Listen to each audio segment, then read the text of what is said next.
ஸ்ரீரங்கம் அருள்மிகு ரெங்கநாதர் கோயிலில் பங்குனி தேரோட்ட விழாவின் முக்கிய நிகழ்ச்சியான நம்பெருமாள் தாயாருடன் சேர்த்தி சேவையை ஆயிரக்கணக்கானோர் கண்டு தரிசித்தனர்.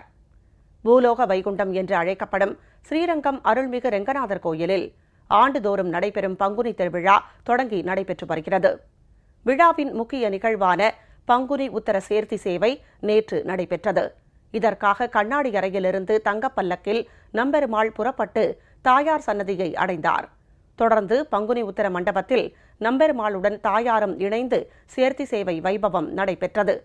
ஆண்டுக்கு ஒருமுறை மட்டுமே இடம்பெறும் நம்பெருமாள் சேர்த்தி சேவையை காண திருச்சி மட்டுமல்லாது பல்வேறு பகுதிகளிலிருந்தும் ஆயிரக்கணக்கான பக்தர்கள் ஸ்ரீரங்கம் வந்து பெருமாளையும் தாயாரையும் தரிசித்தனர்.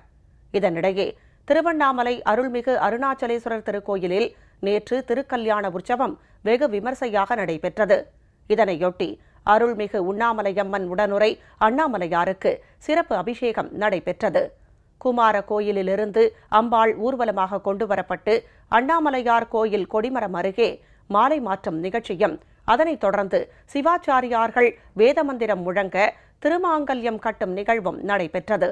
தொடர்ந்து சுவாமியும் அம்பாளும் தங்க ரிஷப வாகனத்தில் எழுந்தருளி பக்தர்களுக்கு அருள் பாலித்தனர்.